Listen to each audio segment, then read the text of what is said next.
Hello everyone. Yesterday I had my RRB PO interview. I just thought of sharing my experience, what all questions were asked, so that it could help if anyone is appearing for this interview in future. तो मैंने मध्य प्रदेश ग्रामीण bank के लिए apply किया था।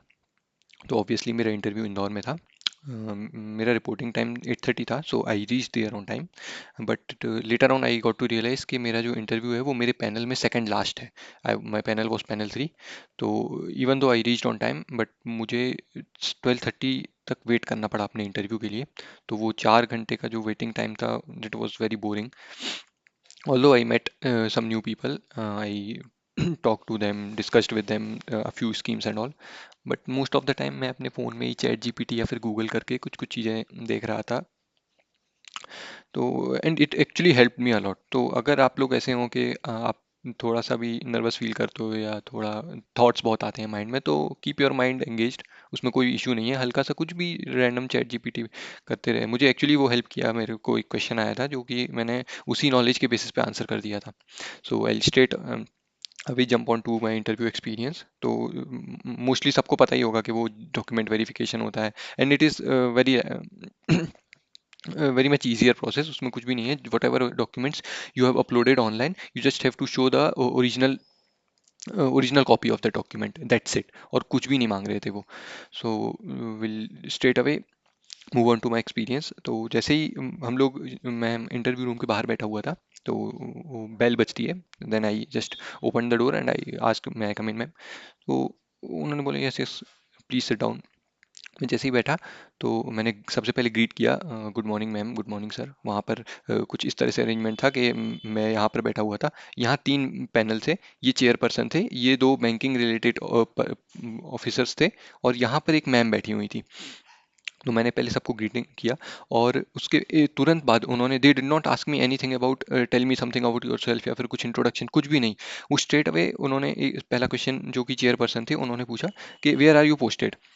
मेरे application में mention था कि मैंने काम किया है 1.5 साल, लेकिन उन्होंने उस चीज़ पर ध्यान नहीं दिया कि मैंने रिज़ाइन कर दिया है। तो उन्होंने सीधे पूछा वेयर आर यू पोस्टेड। तो I said clearly sir, I am not working right now, I resign in 2022 to prepare for civil service journey.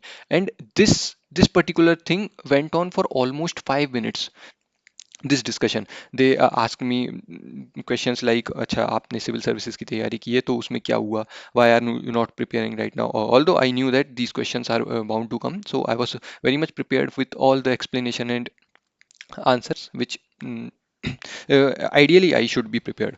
तो मैंने उनको बताया कि हाँ सर, मैंने एक फिक्स नंबर ऑफ अटेम्प्ट्स दिए हैं, और उसके बाद and I thought of rerouting my career, और उस हिसाब से जैसे भी आंसर्स देने चाहिए मैंने उस तरह के आंसर्स दिए। And if anyone from UPSC background is watching this interview and you want how to frame your answers, then please comment down. मैं उस पर भी एक वीडियो बना दूंगा कि किस तरह से आप अपने आंसर्स फ्रेम कर सकते हैं, that will actually help you in your future interviews. तो उसके बाद फिर मैंने अपना एक्सप्लेनेशन दिया कि कैसे मैंने मल्टीपल स्टेजेस क्लियर किए, लेकिन मुझे डिजायर्ड आउटकम नहीं मिले, और इट हैपेंस। मतलब मैंने बहुत ही जनरल वे में उनको बताया कि sir, this is very natural in India that people do invest their crucial year into the preparation, and it is important. उन्होंने इवन मुझसे ये क्रॉस क्वेश्चन भी पूछा, नमनी do you regret that you have wasted 3 years of your life, and those are very crucial year, your colleagues which were working with you in 2022 might be at better position. They also asked my CTC and all. तो मैंने उनको बताया, नहीं sir, वो experience अच्छा था, उसमें learnings भी अच्छी थी, but still he was insisting कि नहीं नहीं, वो लर्निंग्स तो ठीक है, बट आप कहीं ना कहीं तो आपने वेस्ट किया है। तो मैंने, I was just very much confident about that thing कि नहीं सर, वो लर्निंग्स तो हैं, और वो एग्ज़ाम ही ऐसा है कि उसमें we have to invest our 100%, and whatever the results are, we have to accept and move on. So he was convinced with my answers. So then next, he also ask me, is there any result pending. मैंने बोला नहीं sir, अभी तो कोई भी result pending नहीं है। फिर प्रिपरेशन रिलेटेड क्वेश्चंस के बाद वो, ये चेयरपर्सन सर ही फिर मेरी कंपनी पर आ गए। तो ये बहुत इंपॉर्टेंट है, अगर आपने कहीं किसी कंपनी में काम किया है या अभी करंटली आप वर्क कर रहे हो, तो उसका थोड़ा बहुत नॉलेज होना चाहिए। उन्होंने स्ट्रेट अवे मुझसे पूछा, let's call my company C, that अभी सी का शेयर प्राइस क्या चल रहा है। तो वो मुझे एग्जैक्टली याद नहीं था, तो मैंने बता दिया फिगर अराउंड समथिंग। तो उन्होंने बोला नहीं नहीं, ये नहीं चल रहा है इस। फिर उनको करेक्टली याद था, क्योंकि it is a very famous company. तो उनको करेक्टली याद था, तो उन्होंने मुझे करेक्ट किया, नवनीत, कि नहीं ये चल रहा है अभी share price. Then then he ask me कि आपके पास अभी कोई शेयर है क्या, आप आपने अगर प्रीवियसली इन्वेस्ट, मैंने बताया कि मैंने प्रीवियसली इन्वेस्ट किया था जब मैं काम करता था, but now I don't have any share. तो फिर ही आस्क मी कि आपने कितना प्रॉफिट बुक किया एंड ऑल, तो थोड़ा बहुत वो डिस्कशन चला, and then he asked one of the person कि आपको बैंक रिलेटेड कुछ पूछना है तो पूछ लीजिए। तो अभी जो चेयरपर्सन सर थे उनके बाद जो यहाँ पर पर्सन थे, P3, let's call him P1 and P3, this is P2। तो जो P3 सर थे उन्होंने क्वेश्चन पूछा, उन्होंने बैंकिंग रिलेटेड तो बहुत ही बेसिक क्वेश्चंस उन्होंने पूछे। सबसे पहले उन्होंने पूछा कि PSL ऑब्लिगेशन होता है आरआरबी के पास, तो अगर if bank could not fulfil the those obligation then what they can do. तो मुझे एक तो ये आइडिया था कि पीएसएल सर्टिफिकेट कर ही सकते हैं, तो मैंने ये आंसर दिया, बट वो कुछ और ही एक्सपेक्ट कर रहे थे, तो उन्होंने बोला नहीं नहीं, इवन आफ्टर दैट हम क्या कर सकते हैं। देन आई सेड सर, एक इंफ्रास्ट्रक्चर फंड है, मुझे उस फंड का, मुझे 2 बार ऐसा, 2 से 3 बार ऐसा हुआ कि मुझे आंसर एग्जैक्टली नहीं पता था, बट रफली पता था, तो मैंने वही बता दिया। इस तरह एक इंफ्रास्ट्रक्चर फंड है, अर्बन इंफ्रास्ट्रक्चर करके, उसमें हम पैसा अपना डाल, मतलब बैंक्स जो है उसमें कंट्रीब्यूट करते हैं, बट एग्जैक्ट नाम नहीं है। उन्होंने बोला हाँ हाँ ठीक है चलेगा, वो कन्विंस थे उस आंसर से। उसके बाद जो P2 उन्हीं के बगल में बैठे हुए थे सर, उन्होंने मुझसे क्वेश्चन पूछा कि आरआरबी क्रेडिट कहाँ से लेते हैं। तो मुझे लगा कि उनके पास फंड्स कहाँ से आते हैं, तो मैंने बताया कि they get refinancing for facility for NABARD. इसके आगे मैं कुछ बोल ही रहा था, फिर मुझे लगा कि वो शायद ये इस क्वेश्चन, इस आंसर को एक्सपेक्ट नहीं कर रहे थे।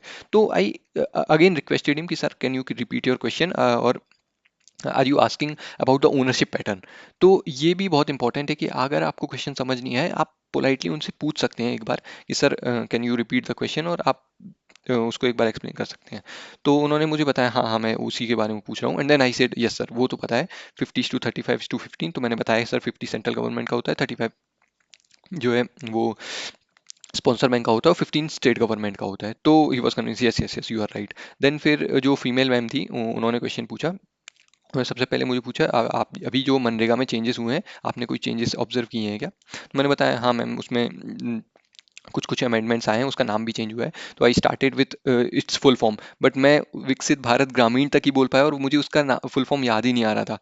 तो फिर मैंने बोल दिया मैम मुझे फुल फॉर्म तो याद नहीं आ रहा है। ऑल्सो मैंने सबसे बड़ी ये मिस्टेक की है कि वहाँ पर जो सर थी, सॉरी मैम थी, अभी भी मैं वही मिस्टेक कर रहा हूँ, उनको मैंने 2 बार सर बोल के आंसर किया है। जैसे एक बार यहाँ पर और एक बार यहाँ पर भी मैंने उनको सर बोला। जब मैं सॉरी बोल रहा था फुल फॉर्म के लिए, तो उस टाइम भी मैंने उनको सर से ग्रीट कर दिया था। तो उसमें वो एकदम मुझे जो है थोड़ा सा ऐसे देखने लग गई थी कि ये क्या बोल रहा है। फिर मैंने आखिरी में जो 2 बार उनको बोला, तो 2 बार उनको मैम से ही ग्रीट किया, but I I don't know वो नेगेटिव कॉनोटेशन देगा कि नहीं। Whenever the results will be out I will share my marks as well. अगर उसमें मार्क्स अगर मेरे कम होंगे, तो this could be one of the reason for that, क्योंकि ऑलमोस्ट सारे आंसर्स तो मैंने दे ही दिए थे, कुछ एक दो आंसर्स भी ऑलमोस्ट 50% तो दे ही दिए थे। जैसे ये फुल फॉर्म आधा बता दिया था, बट वो उसके जो मेन पॉइंट्स हैं वो मुझे पता थे। एंड हाँ, वन मोर थिंग, वो जो मैं चैट जीपीटी वाली बात कर रहा था, मैं इंटरव्यू के जस्ट पहले जो वेटिंग रूम था उसमें बैठ के मैं यही सब चीज़ें सर्च कर रहा था कि क्या क्या अभी ट्रेंडिंग है, कौन सी स्कीम है। तो ये वीवीजी राम जी स्कीम के बारे में मैंने जस्ट पहले ही पढ़ा था। तो 100 डेज एम्प्लॉयमेंट और 100 का 125 हो जाना, सेंट्रली स्पॉन्सर्ड से अभी वो पार्टनरशिप हो गया है। और ये जो एग्जैक्ट फिगर था, पीटून जो सर थे उन्होंने इमीडिएटली इंटरप्ट करके बोला अच्छा वो जो शेयर पैटर्न चेंज हुआ है उस वो अभी क्या पैटर्न है। तो मैंने जैसे ही 60-40 बोला, मुझे एग्जैक्टली आता, देन ही सेड हाँ हाँ good good, he was smiling. तो वो तो कन्विंस हो गए थे। तो this point also gave me a bit of confidence. After that again chairperson sir मुझसे पूछने लगे कि what does your father do. मैंने उनको बोला कि वो क्या करते हैं, and then he said okay okay. उसके बाद उन्होंने पूछा कि Navneet, do you have any question. तो फिर मैं सोच के गया था कि मैं ये क्वेश्चन पूछूंगा, तो मैंने बोला कि sir do you we get a chance to work in our area of interest. तो उन्होंने बहुत ही एक अनफिल्टर्ड आंसर दिया। मुझे बहुत अच्छी लगी उनकी एक ऑनेस्टी। उन्होंने सीधा बोला कि जैसे हम मध्य प्रदेश ग्रामीण बैंक के हेड ऑफिस में इंटरव्यूज होते हैं, तो हेड ऑफिस ऐसा है, उसी फ्लोर पे बहुत सारे क्यूबिकल्स में लोग बैठे हुए काम भी करते हैं, और उसी फ्लोर पर जो मीटिंग रूम है वहाँ पर इंटरव्यू होता है। तो उन्होंने बोला कि जो बाहर क्यूबिकल्स है ना, यहाँ पर जो लोग बैठे हैं, यही आपका, यहीं तक आपका करियर रहेगा, you can reach up to there only. क्योंकि जितने भी हायर मैनेजमेंट पोजीशन है, अब पता नहीं वो सच बोल रहे थे या झूठ, मुझे उतना बैंकिंग में इंटरनली क्या चलता है उसका आइडिया तो नहीं है, बट वो बोले all those higher position will be occupied by government sponsored bank और सेंट्रल बैंक। उन्होंने बोला कि अगर आप पीएसयू बैंक या गवर्नमेंट बैंक में अप्लाई किया होता, तो मे बी आप एमडी तक की पोजीशन तक प्रमोट हो के पहुंच सकते थे, बट इसमें तो ज़्यादा स्कोप उतना है नहीं। उन्होंने ऑनेस्टली ये चीज़ बोली। तो आई सेड हाँ ठीक है सर चलेगा। फिर उन्होंने बोला आपने आईबीपीएस पीओ दिया था क्या? तो मैंने बोला नहीं सर, सिर्फ मैंने आरआरबी भरा था। तो उसमें भी उन्होंने बोला कि आपने ये फर्स्ट अटेम्प्ट है? मैंने कहा नहीं सर, अभी मेरा लास्ट ईयर प्री क्वालिफाई नहीं हुआ था, so this is my second attempt. बोला ठीक है, it was nice talking to you. और फिर लास्ट में उन्होंने एक कैंडी जो कि पल्स कैंडी थी वो उन्होंने ऑफर की थी। And yes, this was all my interview experience. मैं बाहर आया, फिर वहाँ पे देखा तो मेरा सेकंड लास्ट इंटरव्यू था।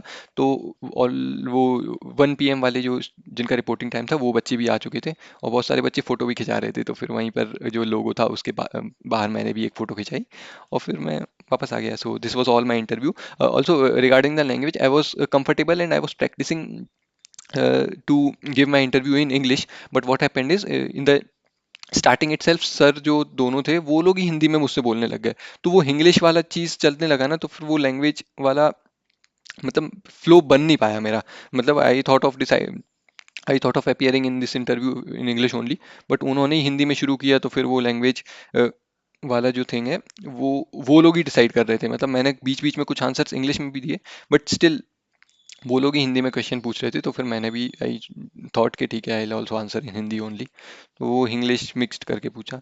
और वो चैन जो पैनल था वो भी काफ़ी कंफर्टेबल था, वो लोग बहुत अच्छे से पूछ रहे थे। तो नर्वसनेस ऐसा कुछ मुझे तो ज़्यादा फील हुआ नहीं। सो या, so that was all my experience. Do comment it down, आपको कैसा लगा, और आपको कुछ भी डाउट हो, कुछ भी पूछना हो, तो you can ask me anything. या, थैंक यू सो मच।